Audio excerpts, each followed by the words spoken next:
Man, I really need to get the front porch covered and the gutters built. I put those boards there to prevent that splashing, but it's not really working. I just got.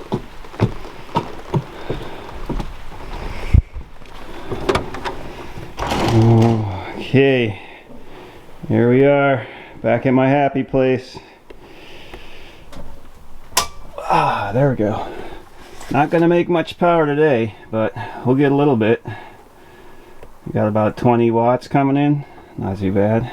All right, folks, welcome back to my channel. Welcome for the first time. I'm really excited. I think we've got a great episode today. What we're gonna be doing is trimming out this wall back here. We're gonna go back to the shop at my friend's shop, and we're gonna make all the trim to trim out this wall, and then we're gonna get it back up, and I think it's gonna look awesome. You're gonna get to see the vision, the design vision of what I hoped that this place would look like. This is what the design is based off. I got this inspiration from a Fine Homebuilding article, and what I wanted to do was just tweak this design a little bit. I wasn't happy with how big I made the big board on top. All right, we've made the long and arduous journey from the cabin back to Dayton, Ohio, greatest city in the world, possibly even all of Ohio.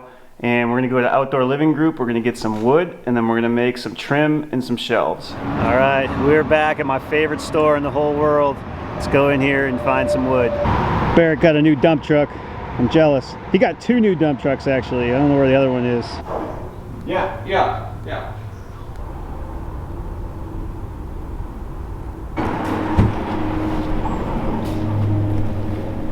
What's your length on the maple? For the maple, it's going to be for legs on a trestle table. Hey Dick, what's going on, man? We're getting these. We're getting all this maple and walnut here. These 2 here. And we're going to get this guy on top right here. Look at that. Twin. Put it out. I just have to.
got everything unloaded, got a little bit wet getting everything out of the car, but thankfully we're done with that. So we've got all of our wood here. Before we get going on that, I got some Edison bulbs that are much smaller, so I'm gonna get those in the sconce light so you guys can see what they're supposed to look like with the mason jars on them. All right, let's shut these off. All right, get the ladder set up.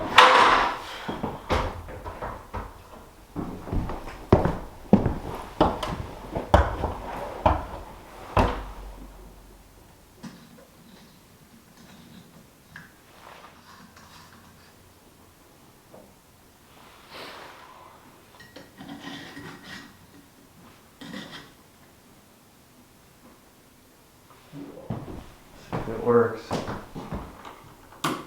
Cool. Oh, that looks neat.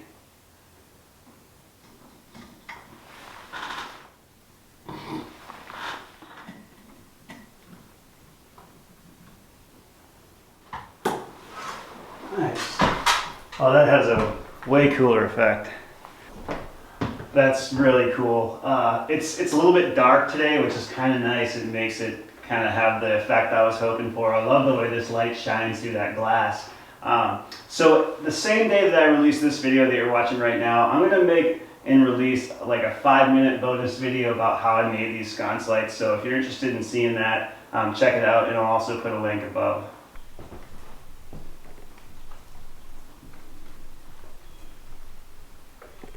And you know what, while we're on the subject of bonus videos, I'm also going to upload the 4th video in a 5-video series about making and installing this bench seat. So I have a playlist of this bench seat, so if you're interested in seeing the details on this, you can also check that out.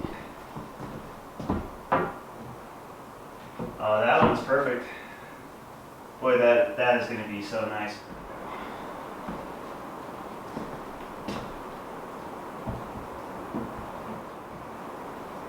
It's actually pretty close. We need to move the whole assembly this way. And we'll just put this up here one more time to check. Make sure we get that spacing right. Someone's calling me, as per usual. Someone wants to FaceTime me. That's weird. Someone I don't know.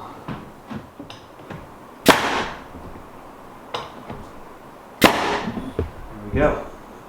So glued this in the shop to avoid having to do this, and it really did not need to stay strong. It just needed to hold it for a little bit, but it didn't.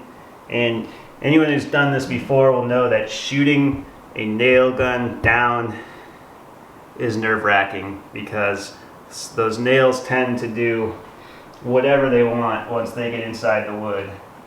We're going to live dangerously.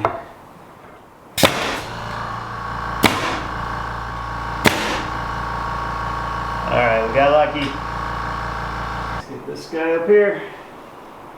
I just love the way this Craftsman style trim looks. It's just so simple, but I just think it looks so nice. That's about as close as we can hope.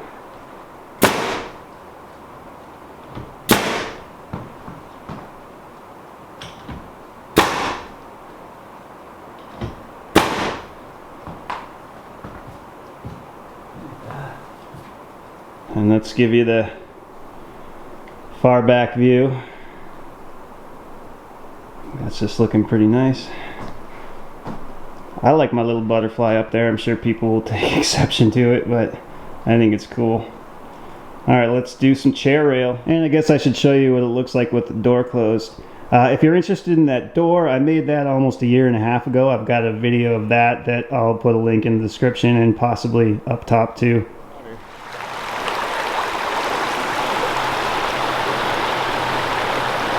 At the bottom of the hill where I dug the trench the first day, or the second time I used the excavator, and we're getting rain for the first time in like 8 months, and a lot of people wanted to see this with rain going. So here, just to get your bearings, this is that long section I dug out, and it's working. It's got pretty significant flow that is going into this wetland area that actually at the other end of it there's a culvert that takes it under the road. So this was in the video collecting a bunch of rocks then digging a trench. So here's that parking area I kind of made with the spoils, and this is that really high section that I dug out. But you can just see all that water would just otherwise be coming right on the road. And this is the crazy stuff you see when it rains down here. You just get these little springs. Just, I don't know. Yeah, that's just like a pop-up spring. Had no idea it was there, and it just gets kind of caught by this clay and just comes out down here. This section right here is the section I dug the very first day I got the excavator in that initial video. This really big culvert in here, and it just takes it under the road. Now we're just a little bit further up the road. Shady Campers up that way, but yeah, I mean this is pretty strong flow. I'd say this is pretty close to springtime flow right here, and we're getting it in the fall. All right, well, I'm getting wet. Go in the car and up the hill. All right, so we've got these unsightly cracks where the vertical meets the horizontal. So what we're going to put here is called chair rails.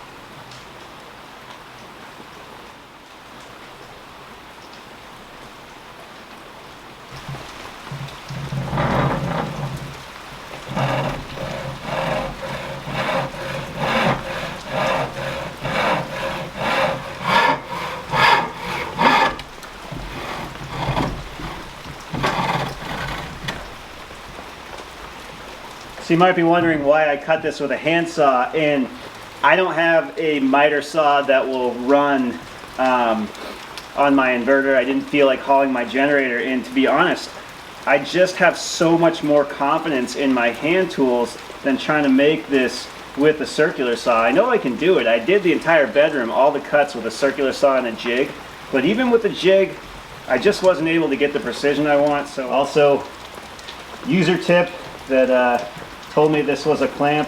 Kind of funny. Didn't even know it. It didn't even occur to me that that was the reason why those cranks were there. Let's see if this will fit or if we need to fine tune it. It is a little bit tight, which is kind of what I expected. So we're just going to remove some material. Get that kind of right centered on that. Maybe even lower it so it covers some of these nail holes.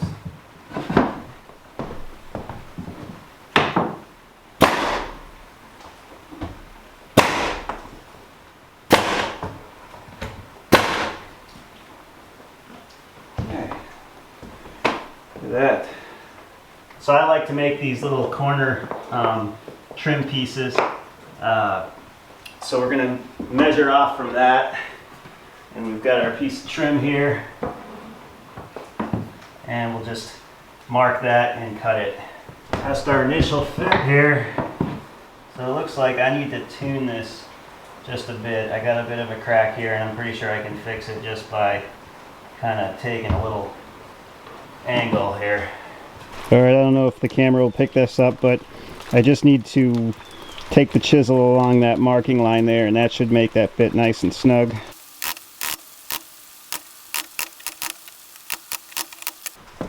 Okay.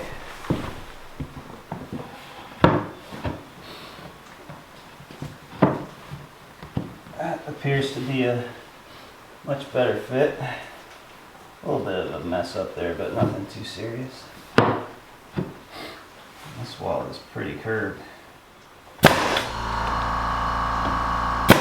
And why I like using these guys is you can kind of cheat them, and the gap will be covered up by trim.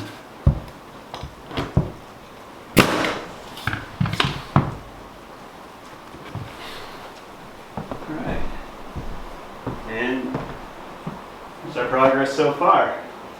Alright, so we need to address this here and this here, so we'll do that now.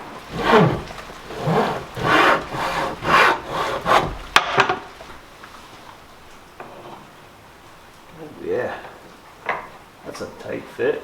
Just need to measure how high off the ground this should be. I wanted to check because we're gonna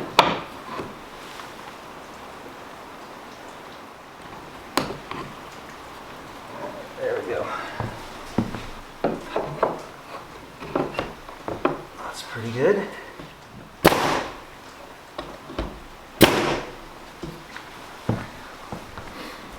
And I made some very small strips that I intended to use to cover this up, so let's use those. These things, just really thin, 1/4 inch. We'll just have to cut them to size. Okay. Let's see there. That's pretty cool. That shows a little strip of white, and it also kind of dresses that edge up. I think we'll do that.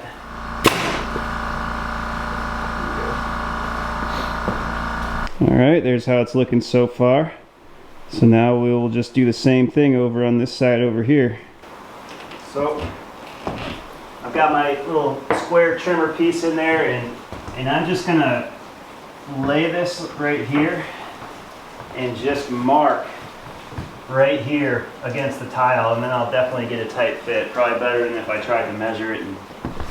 So this actually fits against this tile quite well, except, oh, there's a hornet. Except there's a little bit here where it protrudes. So I'm going to take my knife and just mark it and just notch that out. Every woodworking table I have access to is wobbly, even the one in the shop.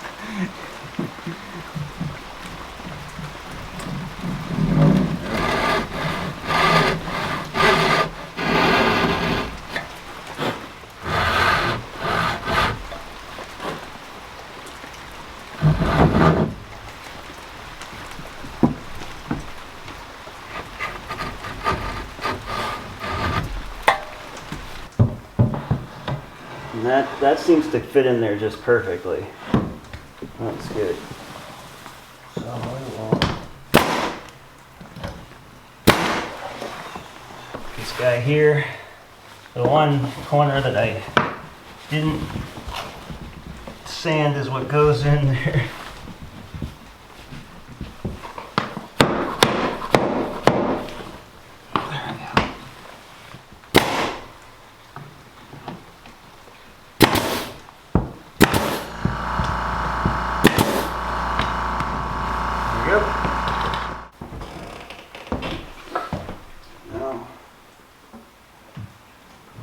There, and I'm just taking my knife and marking both sides of this.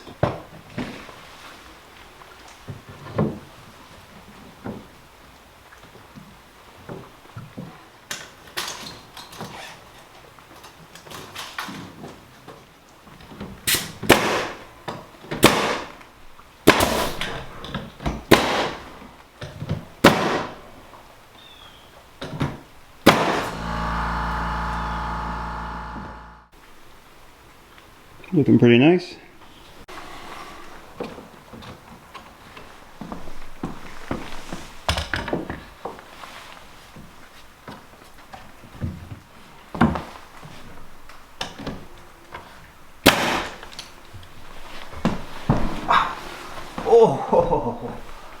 Oh, my knee.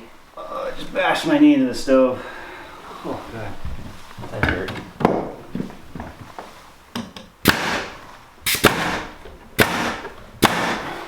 That's better.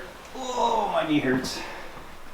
Alright, so we've got these little areas right here, and honestly, if it were just me, I'd probably leave those because you don't see them when you're standing up. But this is a YouTube channel, and we have standards, and it's not just me. You are all watching too, judging. So we're going to put a little piece of trim there and on the other side. There we go. Oh, you guys can even see the little gap under there, but nobody else can. All right, and the other side.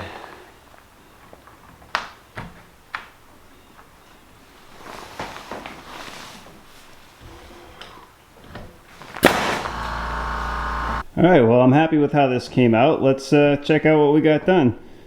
So we started with the door, got that cap on there, came out nice, little chair rail here, and then we did our baseboard trim, little corner piece, and then I was happy to trim out this area around the fireplace because I just kind of looked goofy with that tile edge there. And then of course we made this this mantle a while back in a video. And we got this side done here, and this has really cool grain pattern. I don't know if I'll be able to pick it up there. I think you can kind of see that. That's really nice, and we'll just have to keep going. And we got that side down there done. And I brought a lot of scrap wood to burn, all hardwoods. Alright, so let me talk real quick about one way I think you can take your trim to the next level. So kind of what most people do is they'll just buy 3/4 stock and they'll kind of put it up, and maybe they'll overhang it, maybe they'll make it a perfect square, but the big thing that I think really takes it to the next level that not everyone does is varying the thicknesses. So if you look at the cap and the fillet and the frieze, they're all different thicknesses. Same with pieces on the border of the door. Those are 7/8. The chair rail is 3/4. The baseboard's a 3/4. The little corner trim pieces are 1 inch. That actually, it's neat because it makes shadows when light hits it in a certain way, and in that varying thickness and the shadows give it a lot of neat interest. So that's just something easy you can do. You don't need a joiner. You can get your lumber with one side dimensioned if you have a planer. I mean, you can pick up a cheap planer for like 350 bucks, and then you can just mill it down to the thickness you want. You don't have to worry about edge joining. There's plenty of ways to do that without a joiner. So if you're inclined to do that, you can get it done, and I would encourage you to do that. Alright, well, thank you everyone for watching. I'm curious to hear what you think. Let me know in the comments. I'd love to hear from you, and I'll see you next time.